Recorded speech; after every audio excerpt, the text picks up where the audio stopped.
श्री शिवाय नमस्तुभ्यम। स्वागत है आप सभी का शिव महापुराण के 13वें दिन की कथा में। दोस्तों, आज की कथा में हम रुद्र की नेत्र अग्नि से काम का भस्म होना, रति का विलाप करना और देवताओं की प्रार्थना से शिव का काम को द्वापर में प्रद्युम्न रूप से नूतन शरीर की प्राप्ति के लिए वर देना और रति का शंबर नगर में जाना की कथा का श्रवण करेंगे। आइए शुरू करते हैं। पार्वती और शिव का दार्शनिक संवाद। शिव का पार्वती को अपनी सेवा के लिए आज्ञा देना तथा पार्वती द्वारा भगवान की प्रतिदिन सेवा करना। भवानी ने कहा, जोगिन, आपने तपस्वी होकर गिरिजा से यह क्या बात कह डाली? प्रभु, आप ज्ञान विशारद हैं, तो भी अपनी बात का उत्तर मुझसे सुनिए। शंभु, आप तप शक्ति से संपन्न होकर ही बड़ा भारी तप करते हैं। उस शक्ति के कारण ही आप महात्मा को तपस्या करने का विचार हुआ है। सभी कर्मों को करने की जो वह शक्ति है, उसे ही प्रकृति जानना चाहिए। प्रकृति से ही सबकी सृष्टि, पालन और संहार होते हैं। भगवान, आप कौन है और सूक्ष्म प्रकृति क्या है, इसका विचार कीजिए। प्रकृति के बिना लिंग रूपी महेश्वर कैसे हो सकते हैं? आप सदा प्राणियों के लिए जो अर्चनीय, वंदनीय और चिंतनीय है, वह प्रकृति के ही कारण है। इस बात को हृदय से विचार कर ही आपको जो कहना है वह सब कहिए। ब्रह्मा जी कहते हैं, नारद, पार्वती जी के इस वचन को सुनकर महती लीला करने में लगे हुए प्रसन्नचित महेश्वर हंसते हुए बोले। महेश्वर ने कहा, मैं उत्कृष्ट तपस्या द्वारा ही प्रकृति का नाश करता हूँ और तत्वत प्रकृति रहित शंभु के रूप में स्थित हो जाता हूँ। अंत्यासक्त पुरुषों को कभी या कहीं प्रकृति का संग्रह नहीं करना चाहिए। लोकाचार से दूर एवं निरवकार रहना चाहिए। नारद, जब शंभु ने लौकिक व्यवहार के अनुसार यह बात कही, तब काली मानी मन हंसकर मधुर वाणी में बोली। काली ने कहा, कल्याणकारी प्रभु, जोगी, आपने जो बात कही है, क्या वह वाणी प्राकृतिक नहीं है? फिर आप उससे परे क्यों नहीं हो गए? क्यों प्रकृति का सहारा लेकर बोलने लगे? इन सब बातों को विचार करके तात्विक दृष्टि से जो यथार्थ बात हो उसी को कहना चाहिए। यह सब कुछ सदा प्रकृति से बंधा हुआ है, इसीलिए आपको ना तो बोलना चाहिए और ना कुछ करना ही चाहिए, क्योंकि कहना और करना सब व्यवहार प्रकृति का ही है। आप अपनी बुद्धि से इसको समझिए। आप जो कुछ सुनते, खाते, देखते और करते हैं, वह सब प्रकृति का ही कार्य है। झूठे वाद विवाद करना व्यर्थ है। प्रभु शंभु, यदि आप प्रकृति से परे हैं तो इस समय इस हिमवान पर्वत पर आप तपस्या किस लिए करते हैं? हर प्रकृतिक ने आपको निगल लिया है। अंत आप अपने स्वरूप को नहीं जानते। ईश, आप यदि अपने स्वरूप को जानते हैं तो किस लिए तप करते हैं? जोगिन, मुझे आपके साथ वाद विवाद करने की क्या आवश्यकता है? प्रत्यक्ष प्रमाण उपलब्ध होने पर विद्वान पुरुष अनुमान प्रमाण को नहीं मानते। जो कुछ प्राणियों की इंद्रियों का विषय होता है, वह सब ज्ञानी पुरुषों को बुद्धि से विचार कर प्राकृतिक ही मानना चाहिए। जोगेश्वर, बहुत कहने से क्या लाभ? मेरी उत्तम बात सुनिए। मैं प्रकृति हूँ, आप पुरुष है। यह सत्य है, इसमें संशय नहीं है। मेरे अनुग्रह ही आप सुगुण और साकार माने गए हैं। मेरे बिना तो आप निरीह है, कुछ भी नहीं कर सकते। आप जितेंद्रिय होने पर भी प्रकृति के अधीन हो, सदा नाना प्रकार के कर्म करते रहते हैं, फिर भी निराकार कैसे हो और मुझसे लिप्त कैसे नहीं? शंकर, यदि आप प्रकृति से परे हैं और यदि आपका यह कथन सत्य है, तो आपको मेरे समीप रहने पर भी डरना नहीं चाहिए। ब्रह्मा जी कहते हैं, पार्वती का जय सांख्य शास्त्र के अनुसार कहा हुआ वचन सुनकर भगवान शिव वेदांत मत में स्थित हो उनसे जो बोले। श्री शिव ने कहा, सुंदर भाषण करने वाली गिरिजे, यदि तुम संख्या मत को धारण करके ऐसी बात कहते हो तो प्रतिदिन मेरी सेवा करो, परंतु वह सेवा शास्त्र निषिद्ध नहीं होनी चाहिए। गिरिजा से ऐसा कहकर भक्तों पर अनुग्रह और उनका मनोरंजन करने वाले भगवान शिव हिमवान से बोले। शिव ने कहा, गिरिजाराज, मैं यही तुम्हारे अंतरमणीय श्रेष्ठ शिखर की भूमि पर उत्तम तपस्या तथा अपने आनंदमय परमार्थ स्वरूप का विचार करता हुआ विचरूंगा। पर्वतराज, आप मुझे जहाँ तपस्या करने की अनुमति दे। आपकी अनुज्ञा के बिना कोई तप नहीं किया जा सकता। देवादिदेव शूलधारी भगवान शिव का जय कथन सुनकर हिमवान ने उन्हें प्रणाम करके कहा, महादेव, देवता, असुर और मनुष्य सहित संपूर्ण जगत तो आपका ही है। मैं तुच्छ होकर आपसे क्या कहूँ? ब्रह्मा जी कहते हैं, नारद, गिरिजाराज हिमवान के ऐसा कहने पर लोक कल्याणकारी भगवान शंकर हंस पड़े और आदरपूर्वक उनसे बोले, अब तुम जाओ। शंकर की आज्ञा पाकर हिमवान अपने घर लौट गए। वह गिरिजा के साथ प्रतिदिन उनके दर्शन के लिए आते थे। काली अपने पिता के बिना भी दोनों सखियों के साथ नित्य शंकर जी के पास जाती और भक्ति पूर्वक उनकी सेवा में लगी रहती। नंदेश्वर आदि कोई भी कानून उन्हें रोकता नहीं था। तात महेश्वर के आदेश से ही ऐसा होता था। प्रत्येक गण पवित्रता पूर्वक रहकर उनकी आज्ञा का पालन करता था। जो विचार करने से अभिन्न सिद्ध होते हैं उन्हें शिवा और शिव ने सांख्य और वेदांत मत में स्थित हो जो कल्याणदायक संवाद किया वह सर्वदा सुख देने वाला है। वह संवाद मैंने जब कह सुनाया, इंद्रियातीत भगवान शंकर ने गिरिजा के कहने से उनका गौरव मानकर उनकी पुत्री को अपने पास रहकर सेवा करने के लिए स्वीकार कर लिया। काली अपनी 2 सखियों के साथ चंद्रशेखर महादेव जी की सेवा के लिए प्रतिदिन आती जाती रहती थी। वह भगवान शंकर के चरण धोकर उस चरणामृत का पान करती थी। आग से तपाकर शुद्ध किए हुए बस्तर से अथवा गर्म जल से धोए हुए बस्तर के द्वारा उनके शरीर का मार्जन करती, उसे मलती पहुंचती थी। फिर 16 उपचारों से विधिवत हर की पूजा करके बारंबार उनके चरणों में प्रणाम करने के पश्चात प्रतिदिन पिता के घर लौट जाती रही। मुनिश्रेष्ठ, इस प्रकार ध्यान प्रायण शंकर की सेवा में लगी हुई शिवा का महान समय व्यतीत हो गया, तो भी वह अपनी इंद्रियों को स्वयं रखकर पूर्वत उनकी सेवा करती रही। महादेव जी ने जब फिर उन्हें अपनी सेवा में नित्य तत्पर देखा तब वे दया से द्रवित हो उठे और इस प्रकार विचार करने लगे, जब काली जब तपस्या व्रत करेगी और इसमें गर्व का बीज नहीं रह जाएगा तभी मैं इसका पानी ग्रहण करूंगा।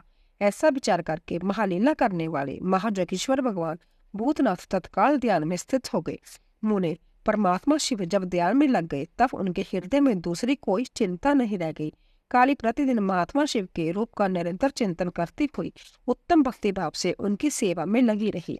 ध्यान प्रायण भगवान हर शुद्ध भाव से वहां रहते हुए काली को नित्य देखते थे, फिर भी पूर्व चिंता को बुलाकर उन्हें देखते हुए भी नहीं देखते थे। इसी बीच में इंद्र आदि देवताओं तथा मुनियों ने ब्रह्मा जी की आज्ञा से कामदेव को वहां आदरपूर्वक भेजा।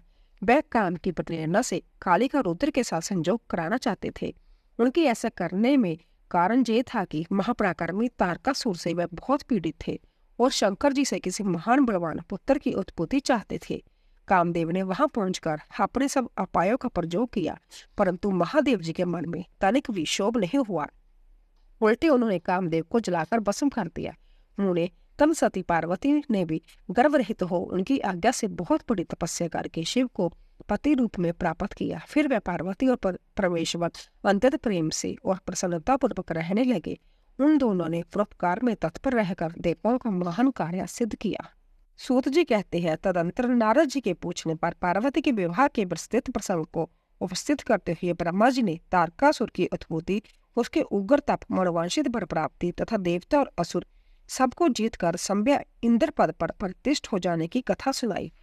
फिर ब्रह्मा जी ने कहा, तारकासुर 3 लोगों को अपने वश में करके जब संभ्या इंद्र हो गया तब उसके समान दूसरा कोई शासक नहीं रह गया। वह जितेंद्रिय असुर त्रिभुवन का एकमात्र स्वामी होकर अवैध ढंग से राज्य का संचालन करने लगा। उसने समस्त देवताओं को निकालकर उनकी जगह दैत्यों को स्थापित कर दिया और विद्याधर आदि देवजोनियों को संभ्या अपने कर्म में लगाया। मुने तदंतर तारकासुर के सताए हुए इंद्र आदि संपूर्ण देवता अंततः व्याकुल और अनाथ होकर मेरी शरण में आए। उन सब ने मुझ प्रजापति को प्रणाम करके बड़ी भक्ति से मेरा स्तवन किया और अपने दारुण दुख की बातें बताकर कहा, प्रभु आप ही हमारी गति है, आप ही हमें कर्तव्य का उपदेश देने वाले हैं और आप ही हमारे दाता एवं उदारक हैं। हम सब देवता तारकासुर नामक अग्नि में जलकर अत्यंत व्याकुल हो रहे हैं। जैसे सनिपात रोग में प्रबल औषधि भी निर्बल हो जाती है, उसी प्रकार उस असुर ने हमारे सभी क्रूर उपायों को बलहीन बना दिया है। भगवान विष्णु के सुदर्शन चक्र पर ही हमारी विजय की आशा अवलंबित रहती है, परंतु वह भी उसके कंठ पर कुंठित हो गई। उसके गले में पड़कर वह ऐसा प्रतीत होने लगा था मानो उस असुर को फूल की माला पहनाई गई हो। उन्होंने देवताओं का यह कथन सुनकर मैंने उन सबसे समयोचित बात कही, देवताओं मेरे ही वरदान से दैत्य तारकासुर इतना बढ़ गया है, अंत मेरे हाथ ही उसका वध होना उचित नहीं। जो जिससे पलकर बड़ा हो उसका उसी के द्वारा वध होना योग्य कार्य नहीं है। विष के वृक्ष को भी यदि संभ्य सींच कर बड़ा किया जाए तो उसे संभ्या काटना अनिश्चित माना गया है। तुम लोगों का सारा कार्य करने के योग्य भगवान शंकर है, किंतु वे तुम्हारे कहने पर भी संभ्या उस असुर का सामना नहीं कर सकते। तारक दैत्य संभ्या अपने पाप से नष्ट होगा। मैं जैसा उपदेश करता हूँ तुम वैसा कार्य करो। मेरे वर के प्रभाव से ना मैं तारकासुर का वध कर सकता हूँ, ना भगवान विष्णु कर सकते हैं और ना भगवान शंकर ही उसका वध कर सकते हैं। दूसरा कोई वीर पुरुष अथवा सारे देवता मिलकर भी उसे नहीं मार सकते। जय मैं सत्य कहता हूँ देवताओं, यदि शिवजी के वीर्य से कोई पुत्र उत्पन्न हो तो वह तारक देवता का वध कर सकता है, दूसरा नहीं। सुरश्रेष्ठगण, इसके लिए जो उपाय मैं बताता हूँ उसे सुनो। महादेव जी की कृपा से वह उपाय अवश्य सिद्ध होगा। पूर्व काल में जिस दक्ष कन्या सती ने दक्ष के जग में अपने शरीर को त्याग दिया था, वही इस समय हिमालय पत्नी मेनका के गर्भ से उत्पन्न हुई है। यह बात तुम्हें भी विदित है। महादेव जी भी उस कन्या का पानी ग्रहण अवश्य करेंगे। तथा भी देवताओं, तुम संभव भी इसके लिए प्रयत्न करो। तुम अपने जतन से ऐसा उद्योग करो जिससे मेनका कुमारी पार्वती में भगवान शंकर अपने वीर्य का दान कर सके। भगवान शंकर दुर्वरेता है, उनका वीर्य ऊपर की ओर उठा हुआ है। उनके वीर्य को स्खलित करने में केवल पार्वती ही समर्थ है, दूसरी कोई अबला अपनी शक्ति से ऐसा नहीं कर सकती। गिरिजा राज की पुत्री वह पार्वती इस समय युवा अवस्था में प्रवेश कर चुकी है और हिमालय पर तपस्या में लगे हुए महादेव जी की प्रतिदिन सेवा करती है।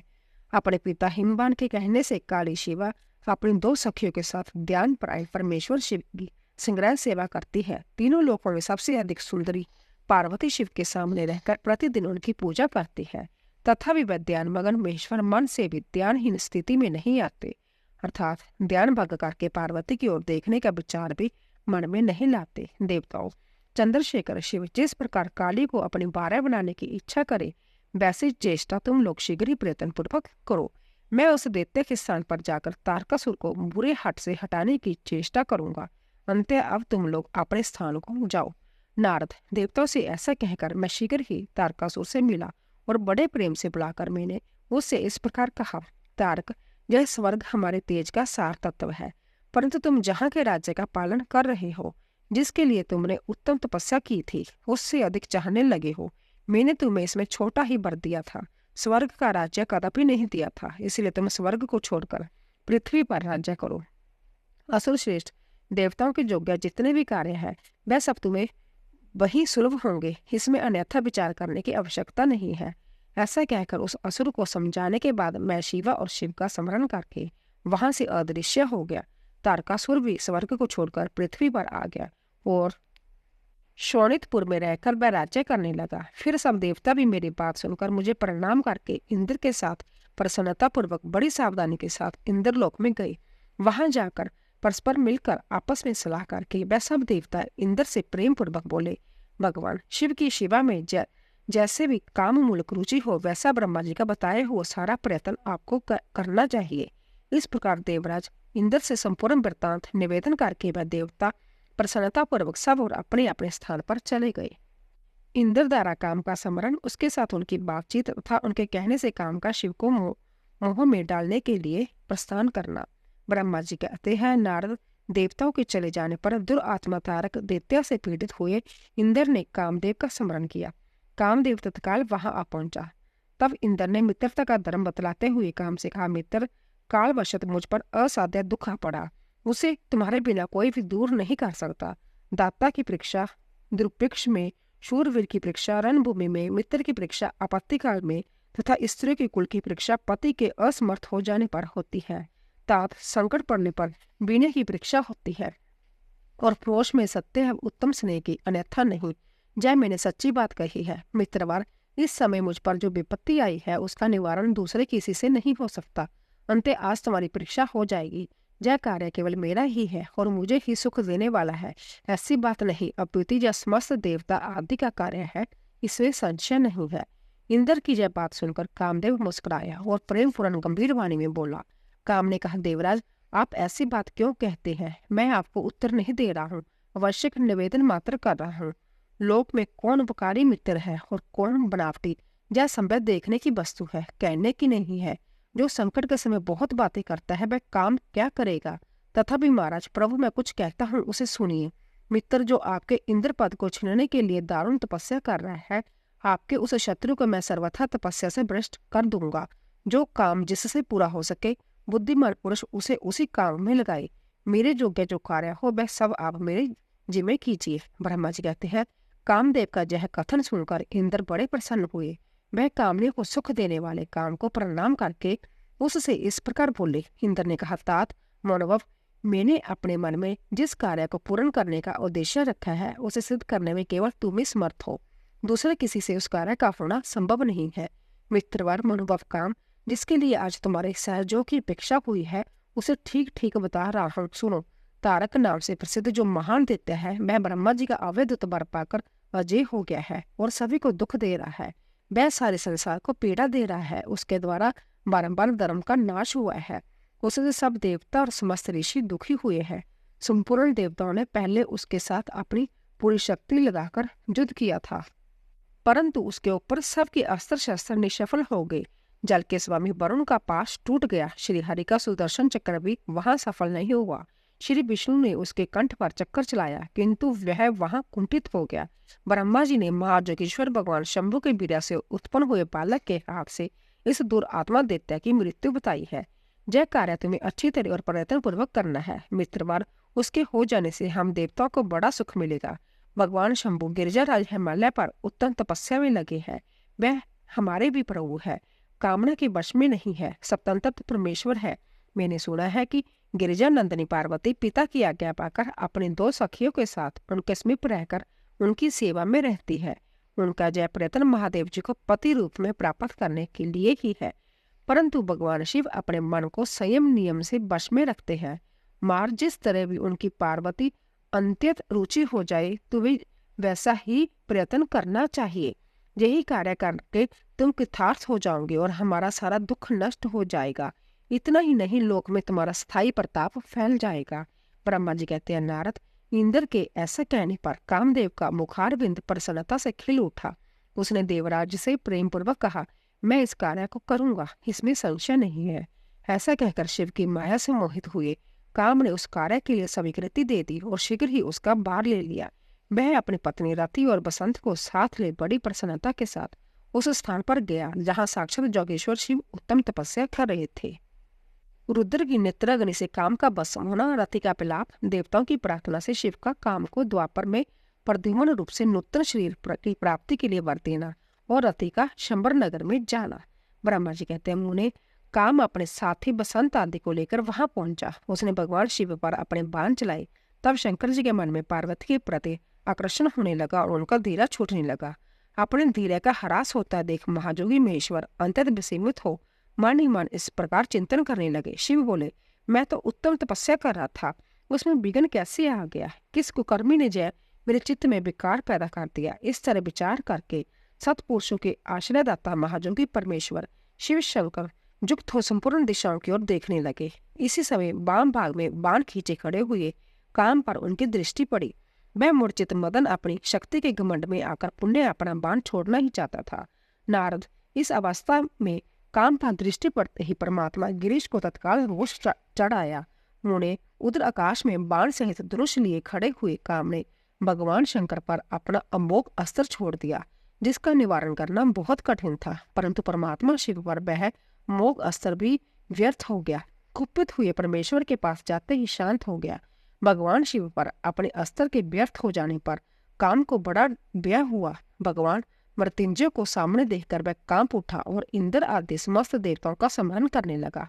मुनिश्रेष्ठ, अपना प्रायस निष्फल हो जाने पर काम बेहद से व्याकुल हो उठा था। मुनीश्वर कामदेव के स्मरण करने पर वह इंद्र आदि सब देवता वहां आ पहुंचे और शंभु को प्रणाम करके उनकी स्तुति करने लगे। देवता स्तुति कर ही रहे थे कि कुपित हुए भगवान हर के ललाट के मध्य भाग में स्थित तृतीय नेत्र से बड़े बारी आग तत्काल प्रकट होकर निकली। उसकी ज्वालाएं ऊपर की ओर उठ रही थी। वह आग दू दू करके जलने लगी। उसकी प्रवाह प्रलय अग्नि के समान जान पड़ती थी।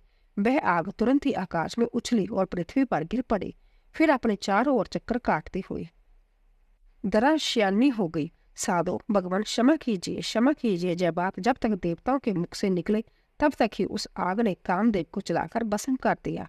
उस वीर कामदेव के मारे जाने पर देवताओं को बड़ा दुख हुआ। वह व्याकुल हो गए। हाय, जे क्या हुआ? ऐसा कह कहकर जोर जोर से चित्कार करते हुए रोने बिलखने लगे। उस शरीर विकृति चित्त हुई पार्वती का सारा शरीर सफेद पड़ गया। काटो तो खून नहीं। वह सखियों को साथ ले अपने भवन को चली गई। कामदेव के जल जाने पर रति वहां एक क्षण तक अचेत पड़ी रही। पति की मृत्यु के दुख से वह इस तरह पड़ी थी मानो मर गई हो। थोड़ी देर में जब होश आया तब अंतत व्याकुल हो रति उस समय तरह तरह की बातें कहकर विलाप करने लगी। रति बोली, हाय, मैं क्या करूं, कहाँ जाऊं? देवताओं ने यह क्या किया? मेरे उदंड स्वामी को बुलाकर नष्ट करा दिया। हाय हाय नाथ समर स्वामी, प्राण प्रिय, हाँ मुझे सुख देने वाले प्रियतम, हाँ प्राणनाथ, यह जहाँ क्या हो गया? ब्रह्मा जी कहते हैं, नारद, इस प्रकार रोती बिलखती और अनेक प्रकार की बातें कहती हुई रति हाथ पैर पटकनी और अपने सिर के बालों को नोचने लगी। उस समय उसका विलाप सुनकर वहां रहने वाले समस्त वनवासी जीव तथा वृक्ष आदि स्थावर प्राणी भी बहुत दुखी हो गए। इसी बीच इंद्र आदि संपूर्ण देवता महादेव जी का स्मरण करते हुए रति को आश्वासन दे इस प्रकार बोले। देवताओं ने कहा, तुम काम के शरीर का थोड़ा सा बसम लेकर उसे जतन पूर्वक रखो और व्यय छोड़ो। हम सबके स्वामी महादेव जी कामदेव को पुनर्जीवित कर देंगे और तुम फिर अपने प्रेतम को प्राप्त कर लोगी।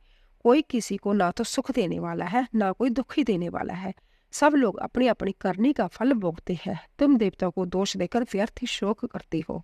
इस प्रकार रति को आश्वासन दे सब देवता भगवान शिव के पास आए और उन्हें भक्ति भाव से प्रसन्न करके यूं बोले। देवताओं ने कहा, भगवान शरणागत वत्सलमेश्वर, आप कृपा करके हमारे इस शुभ वचन को सुनिए। शंकर, आप कामदेव की करतूत पर वाली भांति प्रसन्नता पूर्वक विचार कीजिए। महेश्वर, काम ने जो कार्य किया है इसमें इसका कोई स्वार्थ नहीं था।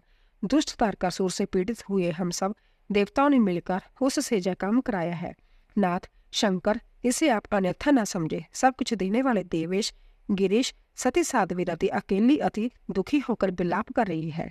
आप उसे संतावना प्रदान करें। शंकर, यदि इस क्रोध के द्वारा आपने कामदेव को मार डाला तो हम यही समझेंगे कि आप देवताओं सहित समस्त प्राणियों का अविसहार कर डालना चाहते हैं। रति का दुख देखकर देवता नष्ट प्राय हो रहे हैं, इसलिए आपको रति का शोक दूर कर देना चाहिए। ब्रह्मा जी कहते हैं, नारद, संपूर्ण देवताओं का जय वचन सुनकर भगवान शिव प्रसन्न हो उनसे इस प्रकार बोले। शिव ने कहा, देवताओं और ऋषियों, तुम सब आदर पूर्वक मेरी बात सुनो। मेरे क्रोध से जो कुछ हो गया वह तो अन्यथा नहीं हो सकता।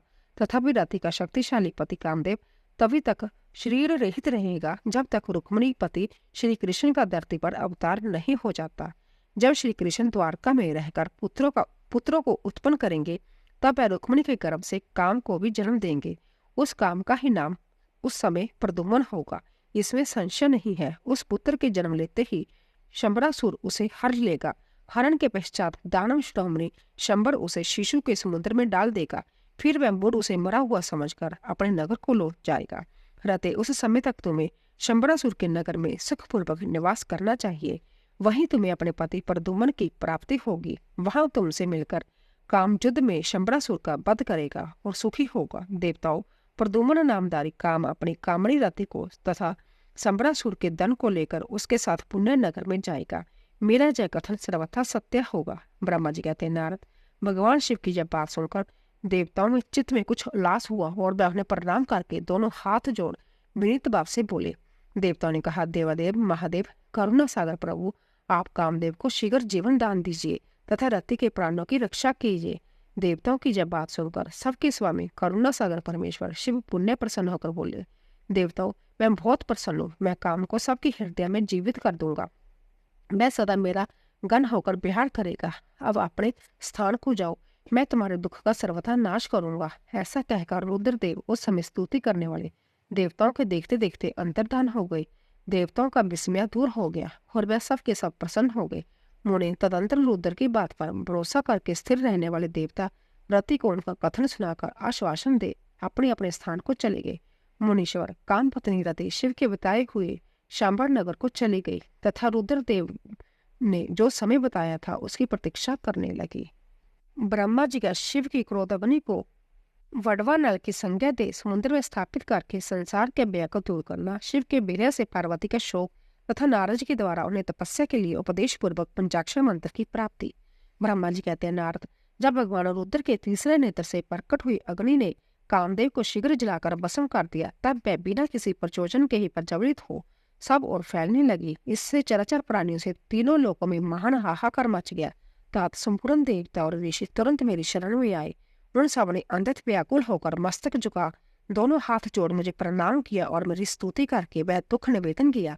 वह सुनकर मैं भगवान शिव का स्मरण करके उसके हेतु का बलिवांति विचार कर तीनों लोगों की रक्षा के लिए विनीत भाव से वहां पहुंचा। वह अग्नि ज्वालाओं में से अंतित उद्दीप्त हो जगत को जला देने के लिए उदत थी, परंतु भगवान शिव की कृपा से प्राप्त हुए उत्तम तेज के द्वारा मैंने उसे तत्काल स्तंभित कर दिया। मुने त्रिलोकी को दग्ध करने की इच्छा रखने वाली उस क्रोध में अग्नि को मैंने एक ऐसे घोड़े के रूप में परिणित कर दिया जिसके मुख से सौम्य ज्वाला प्रकट हो रही हो। भगवान शिव की इच्छा से उस बाडव शरीर घोड़े वाली अग्नि को लेकर मैं लोकहित के लिए समुद्र तट पर गया। मुने मुझे आया देख समुद्र एक दिव्य पुरुष का रूप धारण करके हाथ जोड़े हुए मेरे पास आया। मुझ संपूर्ण लोगों के पितामह की बलिभांति विधिवत स्तुति वंदना करके सिंधु ने मुझसे प्रसन्नतापूर्वक कहा, सागर बोला, सर्वेश्वर ब्राह्मण, आप जहां किस लिए पधारे हैं? मुझे अपना सेवक समझ इस बात को प्रीतिपूर्वक कहिए। सागर की बात सुनकर भगवान शंकर का स्मरण करके लोकहित का ध्यान रखते हुए मैंने उससे प्रसन्नतापूर्वक कहा, तात समुद्र, तुम बड़े बुद्धिमान और संपूर्ण लोगों के हितकारी हो। मैं शिव की इच्छा से प्रेरित हो हार्दिक प्रीतिपूर्वक तुमसे कह रहा हूँ, जब भगवान महेश्वर का क्रोध है, जो महान शक्तिशाली अश्व के रूप में जहाँ उपस्थित है, यह कामदेव को तग्ध करके तुरंत ही संपूर्ण जगत को भस्म करने के लिए उद्यत हो गया था। यह देख पीड़ित हुए देवताओं की प्रार्थना से मैं शंकर इच्छावश वहां गया और इस अग्नि को स्तंभित किया। फिर इसने घोड़े का रूप धारण किया और इसे लेकर मैं जहां आया। जलाधर, मैं जगत पर दया करके तुम्हें जो आदेश दे रहा हूँ, इस महेश्वर के क्रोध को जो पांडव का रूप धारण करके मुख से ज्वाला प्रकट करता हुआ खड़ा है, तुम प्रलय काल पर्यंत धारण किए रहो। सरित पते, जब मैं जहां आकर वास करूंगा, तब तुम भगवान शंकर के इस अवैध क्रोध को छोड़ देना। तुम्हारा जल ही प्रतिदिन इसका भोजन होगा। तुम जतन पूर्वक इसे ऊपर ही धारण किए रहना, जिससे जय तुम्हारी अनंत जल राशि के भीतर न चला जाए। ब्रह्मा जी कहते हैं, नारद, मेरा ऐसा कहने पर समुद्र ने रुद्र की क्रोध अग्नि रूप वड़वा नल को धारण करना स्वीकार कर लिया, जो दूसरों के लिए असंभव था। तदंतर वह वड़ अग्नि समुद्र में प्रविष्ट हुई और ज्वालामालाओं से प्रदीप्त हो सागर की जलराशि का दहन करने लगी। मुने इससे संतुष्ट चित्त होकर मैं अपने लोगों को चले आया और वह दिव्य रूपधारी समुद्र मुझे प्रणाम करके अदृश्य हो गया। महामुने रुद्र की उस क्रोध अग्नि के व्यास से छुटकर संपूर्ण जगत का स्वस्थ का अनुभव करके लगा और देवता तथा मुनि सुखी हो गए। नारद जी बोले, ध्यानी दे, मदन दहन के पश्चात गिरिजानंदिनी पार्वती देवी ने क्या किया? मैं अपनी दोनों सखियों के साथ कहाँ गई, जैसा मुझे बताइए। ब्रह्मा जी ने कहा, भगवान शंकर के नेत्र से उत्पन्न हुई आग ने जब कामदेव को दहित किया, तब वहां महान अवैध शब्द प्रकट हुआ, जिससे सारा आकाश गूंज उठा। उस महान शब्द के साथ ही कामदेव को दग्ध हुआ देख व्यापित और व्याकुल हुई पार्वती दोनों सखियों साथ अपने घर चली गई। उस शब्द से परिवार सहित हिमवान भी बड़े विस्मय में पड़ गए और वहां गई हुई अपनी पुत्री का स्मरण करके उन्हें बड़ा क्लेश हुआ। इतने में ही पार्वती दूर से आती हुई दिखाई दी। वह शंभु के विरह से रो रही थी। अपनी पुत्री को अंततः विहल हुई देख शैलराज हिमवान को बड़ा शौक हुआ और वह शीघ्र ही उसके पास जा पहुंचे। वह फिर हाथ से उसी दोनों आंखें पोंछकर बोले, शिवे, डरो मत, रो मत। ऐसा कहकर अचलेश्वर हिमवान ने अंततः विहल हुई पार्वती को शीघ्र ही गोद में उठा लिया और उसे संतावना देते हुए वह अपने घर ले आए। कामदेव का दाह करके महादेव जी अदृश्य हो गए थे। अंत उनके विरह से पार्वती अंततः व्याकुल हो उठी थी। उन्हें कहीं भी सुख या शांति नहीं मिलती थी। पिता के घर जाकर जब वह अपनी माता से मिली, उस समय पार्वती शिवा ने अपना नया जन्म माना। वह अपने रूप की निंदा करने लगी और बोले, हाय, मैं मारी गई। सखियों के समझाने पर भी वह गिरजा कुमारी कुछ समझ नहीं पाती थी। वह सोते जागते, खाते पीते, नहाते धोते, चलते फिरते और सखियों के बीच में खड़े होते समय भी कभी किंचित मात्र भी सुख का अनुभव नहीं करती थी। मेरे स्वरूप को तथा जन्म कर्म को भी धिक्कार है, ऐसे कहती ही वे सदा महादेव जी की प्रत्येक चेष्टा का चिंतन करती थी। इस प्रकार पार्वती भगवान शिव के विरह से मानी मन अंततः क्लेश का अनुभव करती और किंचित मात्र भी सुख नहीं पाती थी। वह सदा शिव शिव का जप किया करती थी। शरीर से पिता के घर में रहकर भी वह चित्त से पिनाक पानी भगवान शंकर के पास पहुंची रहती थी। तात शिवा शोक मगन हो बारंबार मूर्छित हो जाती थी। शैलराज हिमवान, उनकी पत्नी मेनका तथा उनके मेनाक आदि सभी पुत्र जो बड़े उदार चेता थे, उन्हें सदा संतावना देते रहते थे, तथा भी वह भगवान शंकर को भूल न सकी। बुद्धिमान देव ऋषि तदंतर एक दिन इंद्र की प्रेरणा से इच्छा अनुसार घूमते हुए तुम हिमालय पर्वत पर आए। उस समय महात्मा हिमवान ने तुम्हारा स्वागत सत्कार किया और कुशल मंगल पूछा। फिर तुम उनके दिए हुए उत्तम आसन पर बैठे। तदंतर शैलराज ने अपनी कन्या के चरित्र का आरंभ से ही वर्णन किया, किस तरह उसने महादेव जी की सेवा आरंभ की और किस तरह उनके द्वारा कामदेव का दहन हुआ। जय सब कुछ बताया। मुनि, जय सब सुनकर तुमने गिरिजा से कहा, शैलेश्वर, भगवान शिव का वचन करो। फिर उनसे विदा लेकर तुम उठे और मन ही मन शिव का स्मरण करके शैलराज को छोड़ शीघ्र ही एकांत में काली के पास आ गए। मुने, तुम लोको उपकारी ज्ञानी तथा शिव के प्रिय भक्त हो, समस्त ज्ञानवानों के शिरोमणि हो। अंत काली के पास आ उसे संबोधित करके उसके हित में स्थित हो, उससे आदर से जय सत्या वचन बोले। नारद जी, तुमने कहा, काली के तुम मेरी बात सुनो, मैं दयावश सच्ची बात कह रहा हूँ। मेरा वचन तुम्हारे लिए सर्वथा हितकर, निर्दोष तथा उत्तम काम्य वस्तु को देने वाला होगा। तुमने जहाँ महादेव जी की सेवा अवश्य की थी, परंतु वह बिना तपस्या के गर्वयुक्त होकर की थी। दिनों पर अनुग्रह करने वाले शिव ने तुम्हारे उसी गर्व को नष्ट किया है। शिवे, तुम्हारे स्वामी महेश्वर विरक्त और महाजोगी है। उन्होंने केवल कामदेव को जलाकर जो तुम्हें सकुशल छोड़ दिया है, उसमें यही कारण है कि वह भगवान भक्त वत्सल है। अंत्य तुम उत्तम तपस्या में संलग्न हो, चिरकाल तक महेश्वर की आराधना करो। तपस्या से तुम्हारा संस्कार हो जाने पर रुद्रदेव तुम्हें अपनी सहम धर्मनी बनाएंगे और तुम भी कभी उन कल्याणकारी शंभु का परित्याग नहीं करोगे। देवी, तुम हठ पूर्वक शिव को अपनाने का जतन करो। शिव के सिवा दूसरे किसी को अपना पति स्वीकार न करना। ब्रह्मा जी कहते हैं, मुने, तुम्हारी यह बात सुनकर गिरिजा कुमारी काली कुछ उलसित हो तुमसे हाथ जोड़ प्रसन्नता पूर्वक बोली। शिवा ने कहा, प्रभु, आप सर्वज्ञ तथा जगत का उपकार करने वाले हैं। मुने, मुझे रुद्रदेव की आराधना के लिए कोई मंत्र दीजिए। ब्रह्मा जी कहते हैं, नारद, पार्वती का जय वचन सुनकर तुमने पंचाक्षर शिव मंत्र नमः शिवाय का उन्होंने विधि पूर्वक उपदेश किया।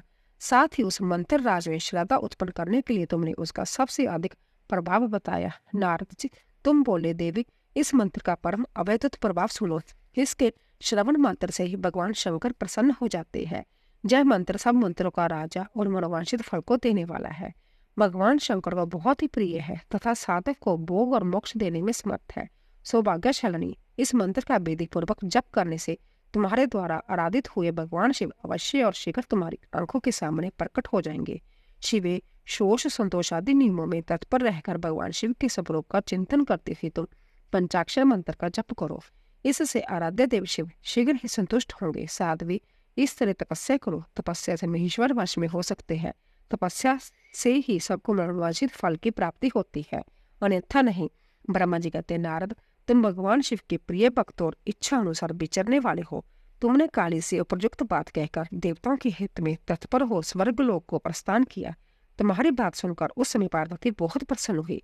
उन्हें परम उत्तम पंचाक्षर मंत्र प्राप्त हो गया था। श्री शिव की आराधना के लिए पार्वती जी का दुष्कर तपस्या करना। ब्रह्मा जी कहते हैं, देवऋषि, तुम्हारे चले जाने पर प्रफुल्लित हुई पार्वती ने महादेव जी की तपस्या से ही साध्या माना और तपस्या के लिए ही मन में निश्चय किया।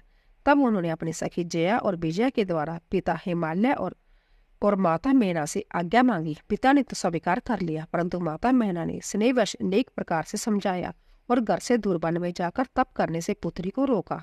मैना ने तपस्या के लिए वन में जाने से रोकते हुए माँ बाहर ना जाओ ऐसा कहा, इसलिए उस समय शिवा का नाम उमा हो गया। मुने, शैलराज की प्यारी पत्नी मैना ने रोकने से शिवा को दुखी हुई जान अपना विचार बदल दिया और पार्वती को तपस्या के लिए जाने की आज्ञा दी। मुनिश्रेष्ठ, माता की वह आज्ञा पाकर उत्तम व्रत का पालन करने वाली पार्वती भगवान शंकर का स्मरण करके अपने मन में बड़े सुख का अनुभव किया। माता पिता को प्रसन्नता पूर्वक प्रणाम करके शिव के स्मरण पूर्वक दोनों सखियों के साथ वह तपस्या करने के लिए चली गई। अनेक प्रकार के वस्त्रों का परित्याग करके पार्वती कटी प्रदेश में सुंदर मूंज की मेखला बांध शीघ्र ही बलकल धारण कर लिए। हार का परिहार करके उत्तम मृग चर्म को हृदय में लगाया। फिर वह तपस्या के लिए गंगोत्री तीर्थ की ओर चली गई, जहां ध्यान लगाते हुए भगवान शंकर ने कामदेव को दग्ध किया था। हिमालय का वह शिखर गंगावतरण के नाम से प्रसिद्ध है। वही परम उत्तम शृंगेरी तीर्थ पार्वती ने तपस्या प्रारंभ की। गौरी के तप करने से उसका गौरी शिखर नाम हो गया। मुनि शिवा ने अपने तप की परीक्षा के लिए वहां बहुत से सुंदर पवित्र वृक्ष लगाए जो फल देने वाले थे। सुंदरी पार्वती ने पहले भूमि शुद्ध करके वहां एक वेदी का निर्माण किया। तदंतर ऐसी तपस्या आरंभ की जो मुनियों के लिए भी दुष्कर थी। वह मन सहित संपूर्ण इंद्रियों को शीघ्र ही काबू में करके उस वेदी पर उच्च कोटि की तपस्या करने लगी। ग्रीष्म ऋतु में अपने चारों ओर दिन रात आग जलाए रहकर वह बीच में बैठती और निरंतर पंचाक्षर मंत्र का जप करती रहती थी। वर्षा ऋतु में वेदी पर सुस्थिर आसन में बैठकर अथवा किसी पत्थर की चट्टान पर ही आसन लगाकर वह निरंतर वर्षा की जलधारा से भीगती रहती थी। शीतकाल में निरहार रहकर भगवान शंकर के भजन में तत्पर हो वह सदा शीतल जल के भीतर खड़ी रहती थी तथा रात भर बर्फ की चट्टानों पर बैठा करती थी। इस प्रकार तप करती हुई पंचाक्षर मंत्र के जप में संलग्न हो शिवा संपूर्ण मनोवांछित फल के दाता शिव का ध्यान करती थी। प्रतिदिन अवकाश मिलने पर वह सखियों के साथ अपने लगाए हुए वृक्षों को प्रसन्नता पूर्वक सींचती और वहां पधारे हुए अतिथि का आतिथ्य सत्कार भी करती थी। शुद्ध चित्त वाले पार्वती ने प्रचंड आंधी, कड़ाके की सर्दी, अनेक प्रकार की वर्षा तथा दुस्सह धूप का भी सेवन किया।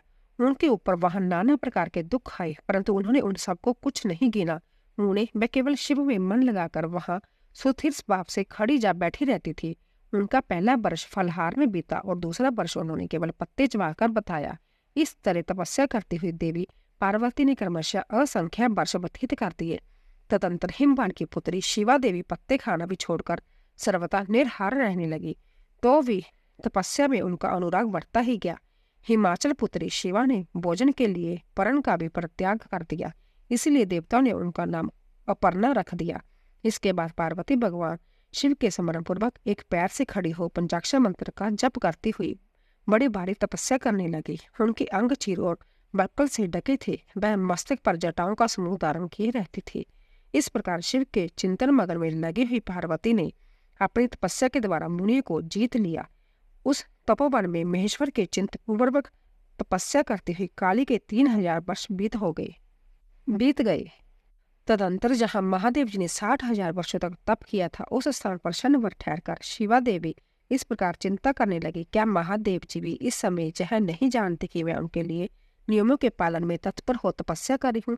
फिर क्या कारण है कि दीर्घ काल से तपस्या में लगी हुई मुझे सेविका के पास वह नहीं आए? लोक में, वेद में और मुनि द्वारा सदा गिरीश की महिमा का गान किया जाता है। सब यही कहते हैं कि भगवान शंकर सर्वज्ञ, सर्व आत्मा, सर्वदर्शी, समस्त ऐश्वर्य के दाता, दिव्य शक्ति संपन्न, सबके मनोभावों को समझ लेने वाले, भक्तों को उनकी अविष्ट वस्तु देने वाले और सदा समस्त क्लेशों का निवारण करने वाले हैं।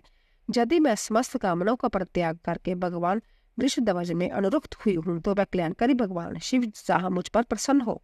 यदि मैंने नारद तंत्र सूक्त शिव पंचाक्षर मंत्र का सदा उत्तम भक्ति भाव से विधि पूर्वक जप किए है, तो भगवान शंकर मुझ पर प्रसन्न हो। यदि मैं सर्वेश्वर शिव की भक्ति से युक्त अब निर्विकार हूँ, तो भगवान शंकर मुझ पर अंतत प्रसन्न हो। इस तरह नित्य चिंतन करती हुई जटा बलकलदार ने निर्विकारा पार्वती मुंह नीचे किए दीर्घ काल तक तपस्या में लगी रही। उन्होंने ऐसी तपस्या की जो मुनियों के लिए भी दुष्कर थी। वहां उस तपस्या का स्मरण करके पुरुषों को बड़ा विस्मय हुआ। महर्षि पार्वती की तपस्या का जो दूसरा प्रभाव पड़ा था, उसे भी इस समय सुनो। जगदम्बा पार्वती का वह महान तथा परम आश्चर्यजनक था, जो संभवतः एक दूसरे के विरोधी थे। ऐसे प्राणी भी उस आश्रम के पास जाकर उनकी तपस्या के प्रभाव से क्रोध रहित हो जाते थे। सिंह और गौ आदि सदा रागादि दोषों से संयुक्त रहने वाले पशु भी पार्वती की तप की महिमा से वहां बाधा नहीं पहुंचाते थे। मुनि श्रेष्ठ, इनके अतिरिक्त जो स्वावत्या एक दूसरे के प्यारी थी, वह चूहे, बिल्ली आदि दूसरे जीव भी उस आश्रम पर कभी रोष आदि विकारों से युक्त नहीं होते थे। वहां के सभी वृक्षों में सदा फल लगे रहते थे। भांति पंथ के गुण और वचित्र पुष्प उस वन की शोभा बढ़ाते थे। वहां का सारा वन प्राण कैलाश के समान हो गया। पार्वती के तप की सिद्धि का साकार रूप बन गया। ब्रह्मा जी कहते हैं, मुनीश्वर शिव की प्राप्ति के लिए इस प्रकार तपस्या करती हुई पार्वती के बहुत वर्ष बीत गए, तो भी भगवान शंकर प्रकट नहीं हुए। तब हिमाचल, मैना, मेरू और मंदराचल आदि ने आकर पार्वती के समझाए और शिव की प्राप्ति को अंतिम दुष्कर बताकर उनसे यह अनुरोध किया कि तुम तपस्या छोड़कर घर को लौट चलो। तब उनकी बात सुनकर पार्वती ने कहा, पिताजी, माताजी तथा मेरे सभी बांधव, मैंने पहले जो बात कही थी उसे क्या आप लोगों ने बुला दिया है? अस्तु इस समय भी मेरी जो प्रतिज्ञा है उसे आप लोग सुन ले। जिन्होंने रोष से कामदेव को जलाकर भस्म कर दिया है, वह महादेव जी यद्यपि विरक्त है, तो भी मैं अपनी तपस्या से उन भक्त वत्सल भगवान शंकर को अवश्य संतुष्ट करूंगी। आप सब लोग प्रसन्नता पूर्वक अपने अपने घर को जाए।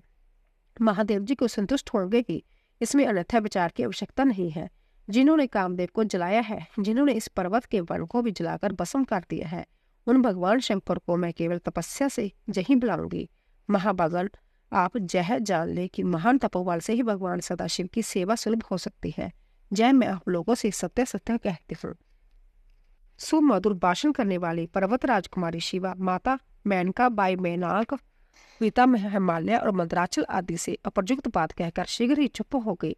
शिवा के ऐसा कहने पर वह चतुर चालाक पार्वती, गिरिजाराज सुमेरु आदि गिरिजा की बारंबार प्रशंसा करते हुए अंततः सीमित हो जैसे आए थे वैसे ही लौट गए।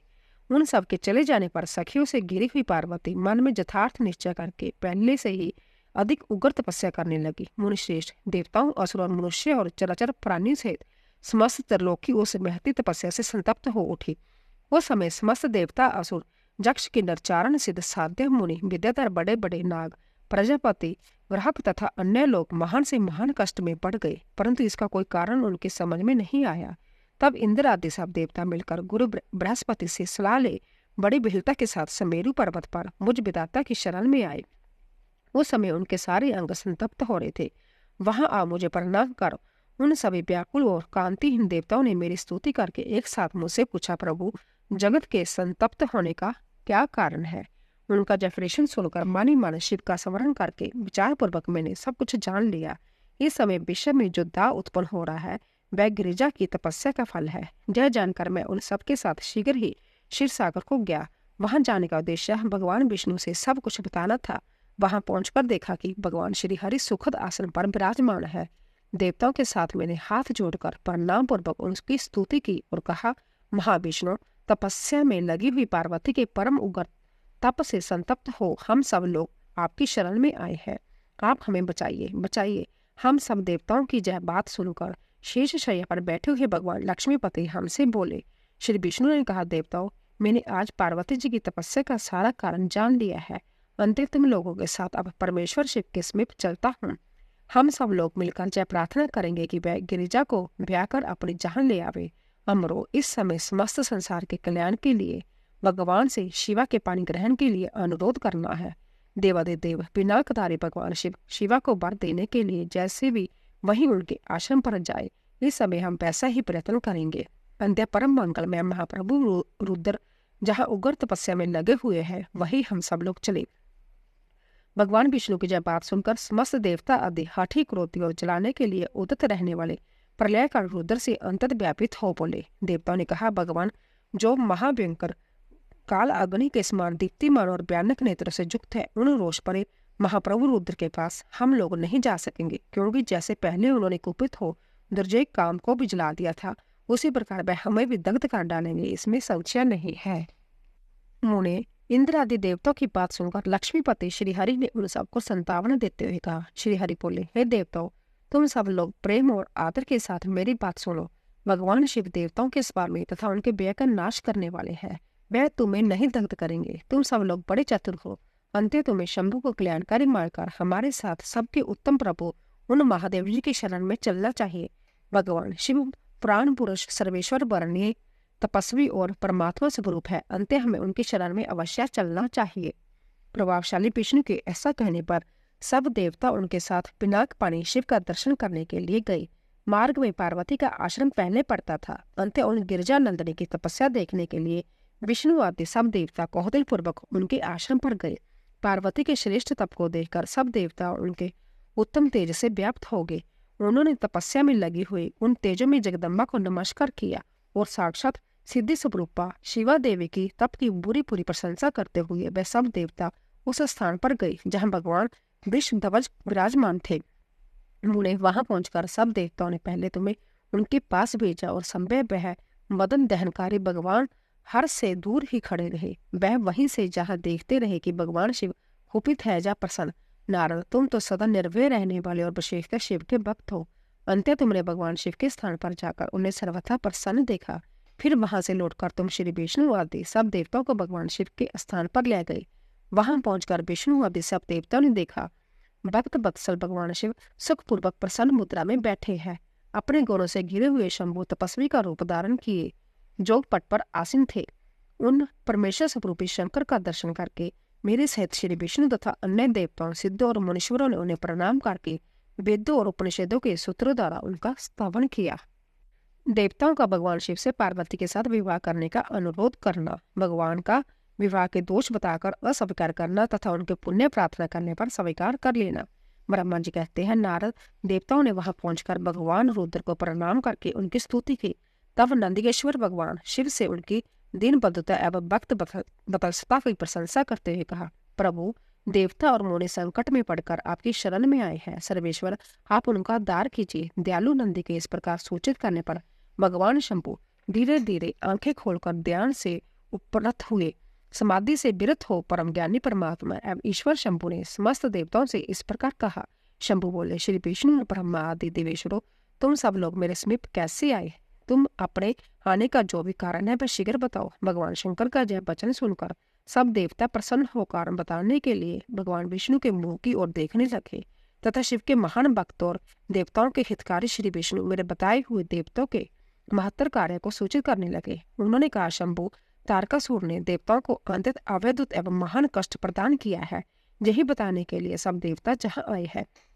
भगवान, आपकी ओर से पुत्र से ही तारक दैत्य का मारा जा सकेगा और किसी प्रकार से नहीं। मेरा जय कथन सर्वथा सत्य है। महादेव, इस प्रकार विचार करके आप कृपा करें।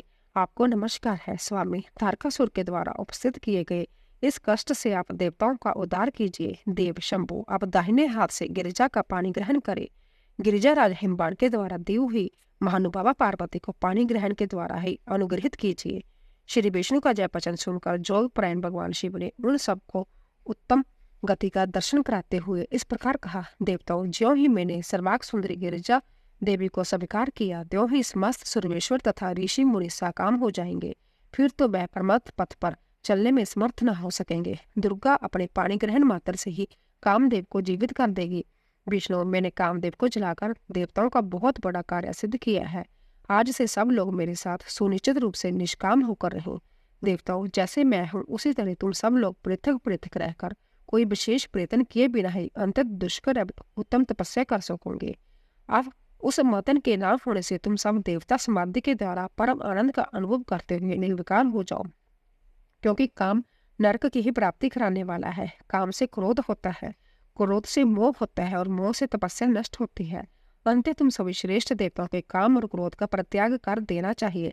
मेरे इस कथन को कभी अन्यथा नहीं मानना चाहिए। ब्रह्मा जी कहते हैं, नारद, वृषण के चिन्ह से युक्त ध्वजा धारण करने वाले भगवान महादेव ने इस प्रकार बातें सुनाकर ब्रह्मा विष्णु देवताओं तथा मुनियों को निष्काम धर्म का उपदेश दिया। तदंतर भगवान शंभु ने पुण्य ध्यान लगाकर चुप हो गए और पहले की भांति पार्षदों से घिरे हुए सुस्थिर भाव से बैठ गए। वह अपने मन में ही संभ्या आत्म स्वरूप निरंजन, निरावास, निरम्य, नित्य, ममता रहित, निर्विग्रह, शब्दातीत, निर्गुण, ज्ञानमय एवं प्रकृति से पर परमात्मा का चिंतन करने लगे। इस प्रकार परम स्वरूप का चिंतन करते हुए वह ध्यान में स्थित हो गए। बहुत से प्राणियों की सृष्टि करने वाले भगवान शिव ध्यान करते करते ही परम आनंद निमग्न हो गए। श्री हरि एवं इंद्र आदि देवताओं ने जब परमेश्वर शिव को ध्यान मगन देखा, तब उन्होंने नंदी की सम्मति ली। नंदी ने पुण्य दिन भाव से स्तुति करने के लिए कहा। उनकी इस सम्मति से अनुसार देवता स्तुति करने लगे। वह बोले, देवादिदेव महादेव, करुणा सागर प्रभु, हम आपकी शरण में आए हैं। आप महान क्लेश से हमारा उद्धार कीजिए। ब्रह्मा जी कहते हैं, नारद, इस प्रकार बहुत दीनतापूर्ण उक्ति से देवताओं ने भगवान शंकर की स्तुति की। इसके बाद वह सब देवता प्रेम से व्याकुलचित हो उच्च स्वर से फूट फूट कर रोने लगे। मेरे साथ भगवान श्री हरि उत्तम भक्तिभाव से युक्त हो माने मन भगवान शंभु का स्मरण करते हुए अंततः दीनतापूर्वक वाणी द्वारा उनसे अपना अभिप्राय निवेदन करने लगे। देवताओं के मेरे तथा श्री हरि के इस प्रकार बहुत स्तुति करने पर भगवान महेश्वर अपने भगत वत्सलता के कारण ध्यान से विरत हो गए। उनका मन अंततः प्रसन्न था। वह भक्त वत्सल शंकर श्री हरि आदि को करुणा दृष्टि से देखकर उनका हर्ष बढ़ाते हुए बोले, विष्णु, ब्रह्मा तथा इंद्र आदि देवताओं, तुम सब लोग एक साथ जहाँ किस अभिप्राय से आए हो, मेरे सामने सच सच बताओ। श्री हरि ने कहा, महेश्वर, आप सर्वज्ञ हैं, सबके अंतर्यामी ईश्वर हैं। क्या आप हमारे मन की बात नहीं जानते? अवश्य जानते हैं। तथापि आपकी आज्ञा से मैं संज्ञा भी कहता हूँ। सुखदायक शंकर, हम सब देवताओं को तारकासुर से अनेक प्रकार का दुख प्राप्त हुआ है, इसीलिए देवताओं ने आपकी प्रसन्नता की है। आपके लिए ही उन्होंने गिरजा राज हिमालय से शिवा की उत्पत्ति कराई है। शिवा के गर्भ से आपके द्वारा जो पुत्र उत्पन्न होगा, उसी से तारकासुर की मृत्यु होगी, दूसरे किसी उपाय से नहीं। ब्रह्मा जी ने उस दैत्य को यही वर दिया था। इस कारण दूसरे से उसकी मृत्यु नहीं हो पा रही है। अतएव वह निडर होकर सारे संसार को कष्ट दे रहा है। इधर नारद जी की आज्ञा से पार्वती कठोर तपस्या कर रही है। उनके तेज से समस्त चराचर प्राणियों से त्रिलोकी आच्छादित हो गई है। इसीलिए परमेश्वर, आप शिवा को वर देने के लिए चाहिए। स्वामी, देवताओं का दुख मिटाइए और हमें सुखी कीजिए। शंकर, मेरे तथा देवताओं के हृदय में आपके विवाह का उत्सव देखने के लिए बड़ा भारी उत्साह है। अंत आप यथोचित रीति से व्यवहार कीजिए। हे परमेश्वर, आपने दत्ती को जो वर दिया था उसकी पूर्ति का अवसर आ गया है। अंत अपनी प्रतिज्ञा को शीघ्र सफल कीजिए। ब्रह्मा जी कहते हैं, नारद ऐसा कह उन्हें प्रणाम करके श्री विष्णु आदि देवताओं और महर्षियों ने नाना प्रकार के स्त्रोतों द्वारा पुण्य उनकी स्तुति की। फिर वह सब के सब उनके सामने खड़े हो गए। भक्तों के दिन रहने वाले भगवान शंकर भी, जो वेद मर्यादा के रक्षक थे, देवताओं की बात सुनकर हंसकर बोले, हे हरे, हे वेदे और हे देवताओं, तुम सब लोग आदर पूर्वक सुनो। मैं यथोचित विशेषतः विवेक पूर्ण बात कह रहा हूँ। विवाह करना मनुष्य के लिए उचित कार्य नहीं है, क्योंकि विवाह दृढ़ता पूर्वक बांध रखने वाली एक बहुत बड़ी बेड़ी है। जगत में बहुत से कुसंग है, परंतु स्त्री का संग उन सब से बढ़कर है। मनुष्य सारे बंधनों से छुटकारा पा सकता है, परंतु स्त्री प्रसंग रूपी बंधन से वह मुक्त नहीं हो पाता। लोहे और काठ की बनी हुई बेड़ियों में दृढ़ता पूर्वक बंधा हुआ पुरुष भी एक दिन उस कैद से छुटकारा पा लेता है, परंतु स्त्री पुत्र आदि के बंधन में बंधा हुआ मनुष्य कभी छूट नहीं पाता। महान बंधन में डालने वाले विषय सदा बढ़ते रहते हैं। जिसका मन विषयों के वशीभूत हो गया है, उसके लिए मोक्ष स्वप्न भी दुर्लभ है। विद्वान पुरुष यदि सुख चाहता है तो वह विषयों को विधि पूर्वक त्याग दे। विषयों को विष के समान बताया गया है, जिनके द्वारा मनुष्य मारा जाता है। विषय की साथ वार्ता करने मात्र से मनुष्य क्षण भर में पतित हो जाता है। आचार्यों ने विषयों को मिश्री मिलाई हुई बारूनी मदिरा कहा है। जब भी मैं इस बात को जानता हूँ और जब भी विषयों के इन सारे दोषों का मुझे विशेष ज्ञान है, तथापि मैं तुम्हारी प्रार्थना को सफल करूंगा, क्योंकि मैं भक्तों के अधीन रहता हूँ और भक्त वत्सलत वश उचित अनुचित सारे कार्य करता हूँ। इसलिए तीनों लोकों में अयथोचितकर्ता के रूप में मेरी प्रसिद्धि है। भक्तों के लिए मैंने अनेक बार बहुत से प्रयत्न करके कष्ट सहन किए हैं। गृहपति होकर विश्वानर मुनि का दुख दूर किया है। हरे विदे, अब अधिक कहने की क्या आवश्यकता है। मेरी जो प्रतिज्ञा है उसे तुम सब लोग अच्छी तरह जानते हो। मैं ये सत्य कहता हूँ कि जब जब वक्तों पर कहीं विपत्ति आती है, तब तब मैं तत्काल उनके सारे कष्ट हर लेता हूँ। तारकासुर से तुम सब लोगों को जो दुख प्राप्त हुआ है उसे मैं जानता हूँ और उसका हरण करूंगा। यह भी सत्य सत्य बता रहा हूँ। जब भी मेरे मन में विवाह करने की कोई रुचि नहीं है, तथापि मैं पुत्र उत्पादन के लिए गिरिजा के साथ विवाह करूंगा। तुम सब देवता अब निर्भय होकर अपने अपने घर जाओ, मैं तुम्हारा कार्य सिद्ध करूंगा।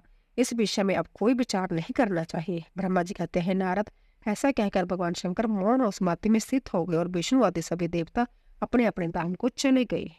बोले शिव शंकर भगवान की जय। दोस्तों, कल की कथा में हम पार्वती जी की बात सुनकर जटाधारी ब्राह्मण का शिव की निंदा करते हुए पार्वती को उनकी ओर से मन को हटा लेने का आदेश देना की कथा का श्रवण करेंगे। तो दोस्तों, अगर आपको हमारी कथा पसंद आ रही हो, प्लीज जाने से पहले कमेंट बॉक्स में ओम नमः शिवाय, हर हर महादेव अवश्य लिखें। आप सभी का धन्यवाद।